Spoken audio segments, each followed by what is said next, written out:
আল্লাহ সুবহানাহু ওয়া তাআলা সূরা আরাফের ভিতরে বলেছেন, যাদের বিবেক আছে, বিবেক থাকার পরও যেন বিবেচনা করে না, চক্ষু থাকার পরও যেন তারা দেখে না, কর্ণ থাকার পরও যেন তারা শোনে না। তার মানে আল্লাহ আমাদেরকে বিবেক দিয়েছেন, এমন বিবেক কোন প্রাণীর নাই। মানুষের এত সুন্দর বিবেক বুদ্ধি যা আছে, পৃথিবীর বুকে মানুষের চাইতে শক্তিশালী প্রাণী হতে পারে, আমাদের চাইতে ওদের ক্ষমতা বেশি হতে পারে, কিন্তু আল্লাহ মানুষদেরকে যে বিবেক খানা দিয়েছেন তা পশুদেরকে দেয় নাই। তার মানে আল্লাহ বলতে চাইছেন, বান্দারে আমি তোমাদেরকে বিবেক দিয়েছি, বিবেক দিয়ে যারা বিবেচনা করে না, চক্ষু দিলাম, চক্ষু থাকার পর যারা দেখে না, তার মানে চক্ষু থাকার পর যারা দেখে না, তার মানে আল্লাহ যেইগুলো সৃষ্টি করেছেন, আসমান জমিন, এইগুলোকে দেখে চন্দ্র তারা উপগ্রহ গ্রহ নক্ষত্র, আল্লাহ সুবহানাহু ওয়া তাআলার যতগুলো নিদর্শন রয়েছে, এইগুলোকে চক্ষুতে দেখার পর যারা দেখে না, যারা শ্রবণ করার পর যারা শোনে না, চোখ থাকার পর, তো আমার আল্লাহ বলেছেন আমি তাদেরকে কেন বিবেক দিলাম, চক্ষু দিলাম, কন্দ্র দিলাম। আল্লাহ সুবহানাহু ওয়া তাআলা বলেছেন সূরা দাহারের 2 নম্বর আয়াতের ভিতরে, হাল আতা আলাল ইনসানি ঈনুম মিনাদ দাহরি লাম ইয়াকুন শাইয়্যাম মাযকুরা ইন্না খালাকনাল ইনসানা মিন নুতফা। আল্লাহ বলেছেন আমি মানুষকে নুতফা থেকে সৃষ্টি করেছি, নাবতালাইহি ফাজআলনাহু সামিআন বাসীরা, আমি মানুষকে পরীক্ষা করব, এই জন্য আমি মানুষদেরকে চক্ষু দিলাম, তার মানে দৃষ্টি শক্তি দিলাম, আমি মানুষদেরকে দিলাম শ্রবণ শক্তি, তার মানে আল্লাহ মানুষকে সৃষ্টি করেছেন, চক্ষু দিয়েছেন, কর্ণ দিয়েছেন। কেন? তাফসিরে ইবনে কাসির তিনি তাফসিরে লিখেছেন, আল্লাহ মানুষকে বিবেক দিয়েছেন, চক্ষু দিয়েছেন, চেতনা দিয়েছেন, কর্ণ দিয়েছেন, এইগুলো দেওয়ার মানেই হলো হেদায়েতের কারণ। আল্লাহ তোমাকে চক্ষু দিয়েছে, আল্লাহর সৃষ্টি রাজিকে দেখে, আল্লাহর নিদর্শন যা সৃষ্টি করেছেন তা দেখে তোমরা জানো আল্লাহকে, রবকে জানো তোমরা খুঁজে পাও। আল্লাহ বলছেন বান্দারে আমি তোমাদেরকে বিবেক দিলাম, চক্ষু দিলাম, কর্ণ দিলাম, এটাই শুধু শেষ নয়। সূরা দাহারের 3 নম্বর আয়াতের ভিতরে আল্লাহ বলেছেন ইন্না হাদাইনাহুস সাবিলা, আমি তোমাদেরকে পথ দেখিয়ে দিলাম, রাস্তা দেখিয়ে দিলাম, যুগে যুগে নবী পাঠালাম, যুগে যুগে তোমাদেরকে আসমানি কিতাব দিলাম। তার মানে আল্লাহ আমাদেরকে যা দিয়েছেন আল কোরআন, আর আমাদের নবী মুহাম্মদ সাল্লাল্লাহু আলাইহি ওয়াসাল্লাম তিনি হলেন আমাদের নেতা, তিনি হলেন আমাদের আদর্শ, তিনি হলেন আমাদের বিশ্ব নবী। নবী মুহাম্মদ সাল্লাল্লাহু আলাইহি ওয়াসাল্লাম তিনি পৃথিবীর বুকে আগমন করেছেন, আল্লাহ আমাদেরকে কোরআন খানা দিয়েছেন। তারপরে আমার আল্লাহ বলছেন বান্দারে ওয়াহাদাইনাহুন নাজদাইন, সূরা বালাদের 10 নম্বর আয়াতের ভিতরে আল্লাহ বলেছেন আমি তোমাদেরকে পথ দিলাম, কিন্তু তোমরা মনে রেখে দাও একটা পথ নয়, 2খানা তোমাদেরকে রাস্তা দিলাম, একটা ভালো একটা মন্দ, একটা ভালো একটা মন্দ, 2খানা রাস্তা তোমাদেরকে দিলাম, কিন্তু তোমরা মনে রেখে দেবে তোমাদেরকে বিবেক দিলাম, ভালো মন্দ পথ দিলাম, তোমাদেরকে বিবেক দিলাম, কর্ণ দিলাম, যাতে তোমরা ভালো মন্দ বুঝতে পারো, কোনটা ভালো পথ আর কোনটা খারাপ পথ, এটা যেন তোমরা বুঝতে পারো। একটা হাদিস শুনেন, মুসনাদ আহমদ শরীফের হাদিস, বিশ্ব নবী নবী মুহাম্মদুর রাসূলুল্লাহ সাল্লাল্লাহু আলাইহি ওয়াসাল্লাম সাহাবীরা রয়েছেন, একটা সোজা সরল রেখা টানলেন, আর আল্লাহর নবী বললেন সাহাবীরা রে এই যে সরল রেখা তোমরা দেখতে পাচ্ছ, এটাই হলো সরল পথ। বিশ্ব নবী যেন ডানে বামে বিভিন্ন টানলেন, আর বললেন সাহাবীরা তোমরা মনে রেখে দাও এই যে আমি ডানে বামে যেইগুলো থোয়া থাকলাম, এইগুলো প্রত্যেকটা রাস্তার মাথায় যেন শয়তান বসে আছে, তোমরা মনে রেখে দাও। তারপরে বিশ্ব নবী সাল্লাল্লাহু আলাইহি ওয়াসাল্লাম কোরআনে সূরা আনআমের 153 নম্বর আয়াতটা তেলাওয়াত করে চলিয়ে দিলেন, ওয়া আন্না হাযা সিরাতি মুস্তাকিমা। আল্লাহ বলেছেন এটাই আমার সরল পথ, ফাত্তাবিউহু, তোমরা এর উপরে তোমরা চলতে থাকো, ওয়ালা তাত্তাবিউস সুবুলা, তোমরা অনন্য পথে চলে যেও না। যখনই তোমরা অনন্য পথে চলে যাবে, ফাতাফাররাকা বিকুম আন সাবিলি, তখন তোমরা যেন পথভ্রষ্ট হয়ে যাবে। মাইকম্যান গলা শুকিয়ে যাচ্ছে, বক্সের সাউন্ড আগে কেমন ছিল আর এখন কমতে কমতে কত দূরে এলো, একটু ভালো করেন। আমার দিকে দেখেন, আল্লাহ রাসূল একটা সরল রেখা টালেন, সোজা পথ। তারপরে বলেন সাহাবীরা এটাই হচ্ছে আল্লাহর পথ, কোরআনের পথ, ইসলামের পথ, তোমরা এর উপরেই অনুসরণ করো। আল্লাহ বলেছেন তোমরা অনন্য পথে চলে যেও না, যদি কালে তোমরা ডানে বামে চলে যাও, ফাতাফাররাকা বিকুম আন সাবিলি, তবে তোমরা পথভ্রষ্ট হয়ে যাবে। এবার দেখেন কিয়ামতের ময়দানে যারা শয়তানের পদঙ্ক করবে না, যারা শয়তানের ইত্তেবা করবে, যারা শয়তানের অনুসরণ করবে, তারা কি তাদের অবস্থা হবে দেখেন। সূরা ইয়াসিনের 59, 61, 62, 63 নম্বর আয়াত আল্লাহ বলেছেন, ওয়ামতাজুল ইয়াউমা আইয়ুহাল মুজরিমুন, কিয়ামতের ময়দানে মুজরিমদেরকে আল্লাহ আলাদা করে দেবেন আর কাফেরদেরকে যেই দিন আলাদা করে দিবেন, আল্লাহ কিয়ামতের দিন জিজ্ঞাসা করবেন, আলাম আহাদ ইলাইকুম ইয়া বানি আদম আল্লাহ তা'বুদুশ শাইতানা। আল্লাহ বলবেন হে বানি আদমের দল, আমি কি তোমাদেরকে বলি নাই তোমরা শয়তানের পদঙ্ক করবে না, কেননা শয়তান তোমাদের প্রকাশ্য দুশমন, তোমরা শয়তানের পদঙ্ক করবে না। আল্লাহ বলবেন ইবুদুনি হাযা সিরাতুম মুস্তাকিম, আমি কি তোমাদের বলিনি তোমরা আমার ইবাদত করো, এটাই হলো সরল পথ। ওয়ালাকাদ আযাল্লা মিনকুম জিবিল্লান কাসীরা, শয়তান তোমাদের অনেক দলকে যেন পথভ্রষ্ট করে দিয়েছে, তবুও কি তোমরা জানো না? আল্লাহ বলছেন হাদিহি জাহান্নামুল্লাতী কুনতুম তুআদুন, এই সেই জাহান্নাম, ওরে কাফেরের দল, ওরে মুজরিমের দল, এই সেই জাহান্নাম, হাদিহি জাহান্নামুল্লাতী কুনতুম তুআদুন, এই সেই জাহান্নাম যার ব্যাপারে দুনিয়াতে তোমাদেরকে প্রতিশ্রুতি দেওয়া হয়েছিল, ইসলাউহাল ইয়াউমা বিমা কুনতুম তাকফুরুন, তোমাদের কুফরি করার কারণে, তোমাদের অবিশ্বাস করার কারণে তোমরা এই জাহান্নামে প্রবেশ করো। তার মানে যারা বিবেক নেওয়ার পর যারা ভালো পথ বাছাই করতে পারবে না, সরল পথ বাছাই করতে পারবে না, তাদেরকে কাফেরের দলে দাঁড়াতে হবে, মুজরিমের দলে তাদেরকে দাঁড়াতে হবে, জাহান্নামে যেতে হবে। তো আমার আল্লাহ বলছেন ইন্না আ'তাদনা লিল কাফিরিনা সালাসিলা ওয়া আগলালা ওয়া সাইরা, স্পষ্ট কোরআনের আয়াত সূরা দাহারের 3-4 নম্বর আয়াতের ভিতরে আল্লাহ বলছেন আমি তাদেরকে রাস্তা দিয়ে দিলাম, তাদেরকে ভালো মন্দ পথ দিলাম, এরপরে ইম্মা শাকিরা ওয়া ইম্মা কাফুরা, তারপরে যদি তারা আমরা শুকরিয়া আদায় না করে, তারপরে যদি আমার কৃতজ্ঞশীল না হয়, যদি তারা আমার কুফরি করে, তারাই হলো কাফের।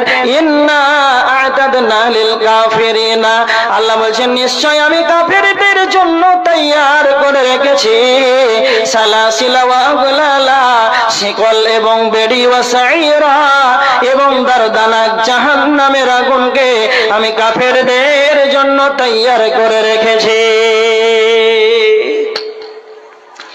জাহান্নাম এত নিকৃষ্ট জাহান্নাম, এত কষ্টের জায়গাতে কে যাবে না? তো মানুষ কেন যাবে? যাদের হিতাহিত জ্ঞান আছে, বিবেক আছে।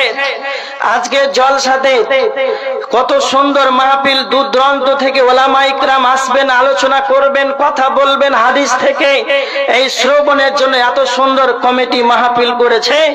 আর বাজারে অনেক মহিলা ঘুরছে, তো মাথায় কাপড় নাই, আসে না? নাই, এদের বিবেক নাই যে মাথাটা ঢাকতে হবে, ওর বাপ মা নাই, ওকে একবারও বলেনি।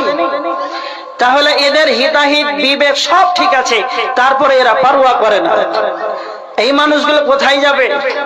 এবার দেখেন, তাহলে এই রকম যদি আপনার বিবেক থাকার পর মুয়াজ্জিন বলছেন আসসালাতু খায়রুম মিনান নাওম, সালাত ঘুম থেকে উত্তম, আর তোমার সকাল হচ্ছে 8:30টাই বা, তো তুমি জাহান্নামে যাবে না তো যাবে কে? তোমার তো জ্ঞান সবই আছে। যারা মাছ বিক্রেতা, মাছ বিক্রি করে দূর দূরান্ত থেকে মাছ এনে সকালে বিক্রি করে গ্রামে, ওরা ফজরে কতক্ষণ আগে উঠে জানেন? 3টার সময় উঠে, আজানের 1-1.5 ঘন্টা আগে উঠে। তো ও দুনিয়ার জন্য রাত্রে ঠান্ডাতে ফজরে 2 ঘন্টা আগে উঠতে পারলো, কিন্তু ও যেদিন বাজারে মাছ বিক্রি করবে না ওদিন সকাল 8:30টায় সকাল হয়, ও সালাত আদায় করে না। তার মানে এর বিবেক সবই জানে, নামাজ ফরজ, তারপর বিরেনে কাজ করছে না। এই লোকটা কোন জান্নাতে যাবে? অবশ্যই মানুষ দেখতে সুন্দর, জাহান্নামে কেন যাবে? এটা হাদিস শুনেন একটা, তিরমিজির হাদিস, হাদিস নাম্বার 2574 নাম্বার হাদিস। হাদিসের রাবী হযরত আবু হুরায়রা, বিখ্যাত সাহাবী হলেন হযরত আবু হুরায়রা। বিশ্ব নবীর সবচাইতে বেশি বেশি হাদিস বর্ণনা করেছেন, তার নাম হযরত আবু হুরায়রা। তিনি বর্ণনা করেছেন, আল্লাহর নবী বলেছেন, কাল কিয়ামতের ময়দানে যখন জাহান্নামকে আনা হবে, জাহান্নামকে যখন আনা হবে, ইয়াখরুজু উনকুন মিনান নার ইয়াউমাল কিয়ামাহ, জাহান্নামের কাল কিয়ামতের ময়দানে জাহান্নামের একটা মাথা বের হবে, জাহান্নামের একটা গর্দান বের হবে। লাহু আইনানি তুবসিরানি ওয়া উযুনানি তাসমাআন।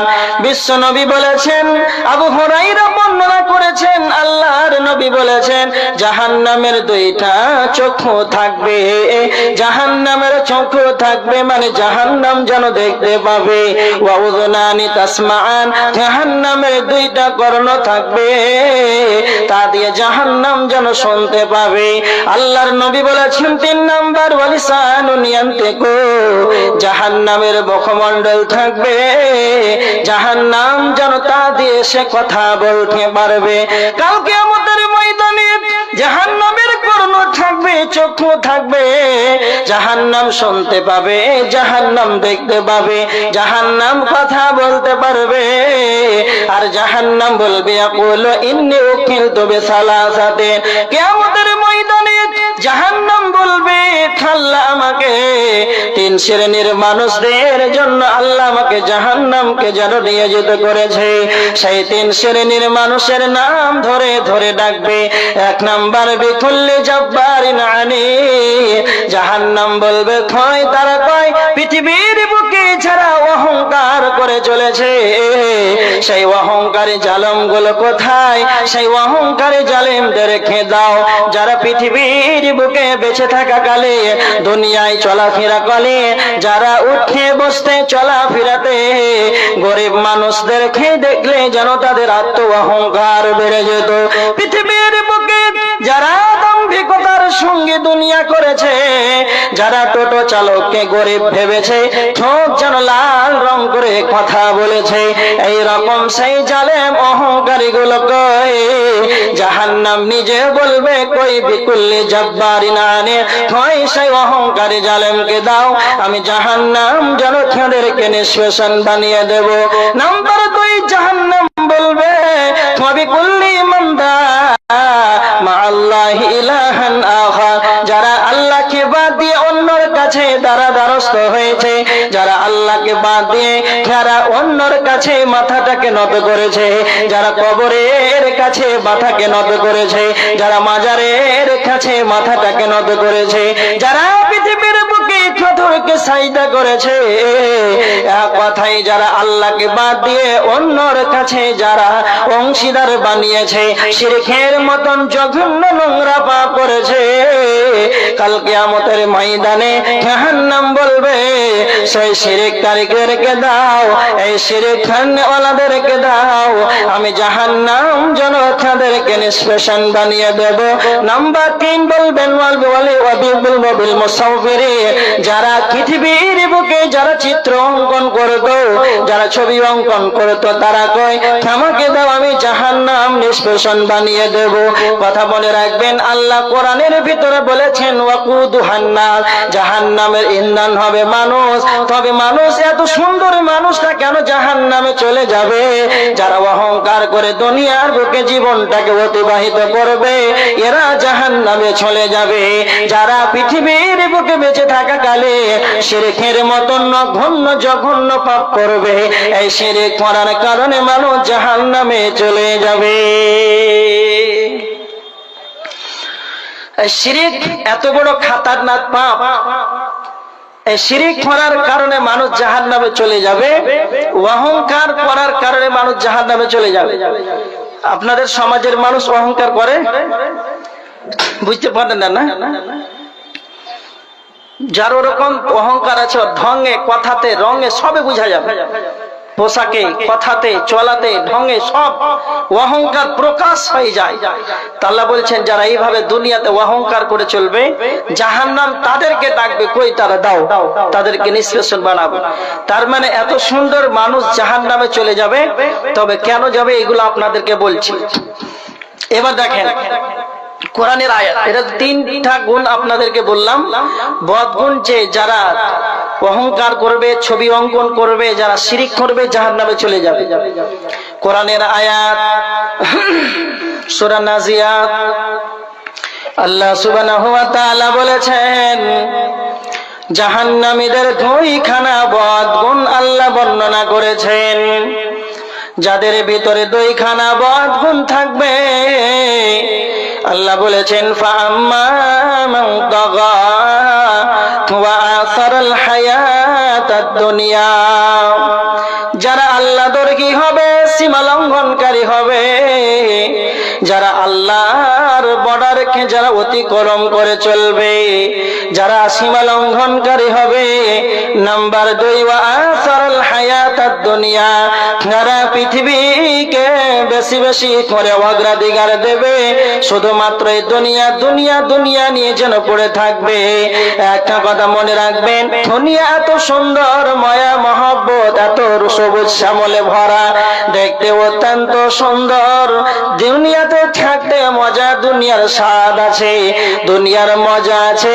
আর দুনিয়ার মোহে পড়ে যাবে, তাদেরকে জাহান্নামে চলে যেতে হবে। একটা কথা মনে রাখবেন, দুনিয়া এমন একটি জায়গা, এখানে আপনাকে খুব সতর্কবান হয়ে দুনিয়া জীবন যাপন করতে হবে। কেননা একটা কথা মনে রাখবেন, আল্লাহ সুবহানাহু ওয়া তাআলা সূরা আল ইমরানের 145 নম্বর আয়াতের ভিতরে আল্লাহ বলেছেন ওয়া মান ইউরিদ সাওয়াবাদ দুনিয়া নুতিহি মিনহা ওয়া মান ইউরিদ সাওয়াবাল আখিরাতি নুতিহি মিনহা। আল্লাহ সুবহানাহু ওয়া তাআলা বলেছেন যারা দুনিয়ার বিনিময় কামনা করবে, আমি আল্লাহ তাদেরকে যেন দুনিয়া দান করব। ওয়া মান ইউরিদ সাওয়াবাল আখিরাতি নুতিহি মিনহা, যারা আখিরাতের বিনিময় কামনা করবে, আমি আল্লাহ তাদেরকে যেন আখিরাত দান করব। একটা কথা মনে রাখবেন, যারা দুনিয়া দুনিয়া দুনিয়া নিয়ে পড়ে থাকবে, আল্লাহ যেন তাদেরকে দুনিয়া দান করবেন। এ পৃথিবীর বুকে কোনোদিন যেন সফল কাম হতে পারে না। একজন সাহাবী বিশ্বনবীর কাছে, এক আনসারীদের এক ব্যক্তি বিশ্বনবীর কাছে এসে প্রশ্ন করেছেন, আল্লাহর নবী আপনি বলেন সবচাইতে বুদ্ধিমান ব্যক্তিকে? আল্লাহর নবী সাল্লাল্লাহু আলাইহি ওয়াসাল্লাম বললেন আকসারুহুম লিল মাউতি যিকরা, যে ব্যক্তি বেশি বেশি করে মরণকে স্মরণ করবে, সেই ব্যক্তি হলো পৃথিবীর বুকে সবচাইতে চালাক। নাম্বার 2, বিশ্বনবী বললেন দুনিয়ার বুকে বেঁচে থাকা কালে, পৃথিবীর বুকে বেঁচে থাকা কালে, মরার পর, মৃত্যুর পর পরবর্তী জীবনের জন্য সে যেন প্রস্তুতি গ্রহণ করবে। মরার পর তার আখিরাতের কি হবে, সে আমলগুলোকে দুনিয়ার বুকে বেঁচে থাকা কালীন সে যেন প্রস্তুতি গ্রহণ করে নেবে। আমার আল্লাহ বলেছেন সূরা কাসাসের ৭৭ নম্বর আয়াত, ওয়াবতাগি ফীমা আতাকাল্লাহু দারাল আখিরা, আল্লাহ বলেছেন বান্দারে আমি তোমাদেরকে পৃথিবীর বুকে যা দিয়েছি, অনুগ্রহ করে যা তোমাদেরকে দিয়েছি, তা থেকে তোমরা আখিরাতের গৃহ অনুসন্ধান করে নাও। পৃথিবীর বুকে চালাক খারাই, দুনিয়ার বুকে চালাক খারাই, যারা বেশি বেশি করে মরণকে স্মরণ করবে আর মৃত্যুর পর পরবর্তী জীবনের জন্য, আখিরাতের জন্য প্রস্তুতি গ্রহণ করে নেবে, এই ব্যক্তি হলো পৃথিবীর সবচাইতে বেঁকে চালাক আর হতভাগাকে, দুর্ভাগ্যবান ব্যক্তিকে। না তো যারা শুধু বলে আল্লাহ আমাদেরকে শুধু দুনিয়া দেন, বাড়ি দেন, গাড়ি দেন, টাকা পয়সা দেন, ধন মাল দেন, যারা শুধুমাত্র দুনিয়া চাইবে, তো আমার আল্লাহ বলেছেন ওয়ামা লাহু ফিল আখিরাতি মিন খালাক, সূরা বাকারার 200 নম্বর আয়াত। আল্লাহ বলেছেন যারা শুধু দুনিয়া চাইবে এদের যেন কিছুই যেন আখিরাতে কোনো অংশ নাই। কিন্তু যারা চালাক হবে, কিন্তু যারা মুমিন হবে, যারা আল্লাহ ভীরু হবে, তারা আল্লাহর কাছে 3খানা দোয়া করবে। সূরা বাকারার 201 নম্বর আয়াত। তারা বলবে রব্বানা আতিনা ফিদ দুনিয়া হাসানা ওয়া ফিল আখিরাতি হাসানাতাও ওয়া কিনা আযাবান নার। তারা মহান মনিবের কাছে 3খানা দোয়া করবে। 1 নাম্বার আল্লাহকে বলবে রব্বানা আতিনা ফিদ দুনিয়া হাসানা, হে আমার রব আল্লাহ আপনি আমাকে দুনিয়ার বুকে কল্যাণ দান করে, দুনিয়ার বুকে হাসানা দান করে, ওয়া ফিল আখিরাতি হাসানা, আল্লাহ 2 নাম্বার আমাকে আখিরাতে যেন কল্যাণ দান করেন, আখিরাতে যেন আপনি আমাকে হাসানা দেন। সবচাইতে বড় যেটা আপনার কাছে কল্যাণ কামনা করে, ওয়া কিনা আযাবান নার, আল্লাহ তুমি আমাদেরকে জাহান্নামের আগুন থেকে নিষ্কৃতি দেবে। তার মানে যারা চালাক হবে তারা দুনিয়াতে কল্যাণ চাইবে, আখিরাতে কল্যাণ চাইবে, আর মহান আল্লাহর কাছে জাহান্নামের আগুন থেকে বাঁচতে চাইবে। এরা হলো সবচাইতে চালাক। তো আমার আল্লাহ বলেছে যারা চালাক হবে তারা 3খানা চাইবে, দুনিয়া চাইবে, আখিরাত চাইবে, জাহান্নাম থেকে পরিত্রাণ চাইবে, তাদের আখিরাতে যেন অংশ মিলবে। আর যারা শুধু দুনিয়া চাইবে ওয়ামা লাহু ফিল আখিরাতি মিন খালাক, তাদের আখিরাতে কোনো রকম অংশ মিলবে না। কি মিলবে? তো আমার আল্লাহ বলেছেন ওয়া আসারাল হায়াতাদ দুনিয়া ফা ইন্নাল জাহিমা হিয়াল মাওয়া, দুনিয়ায় যারা অগ্রাধিকার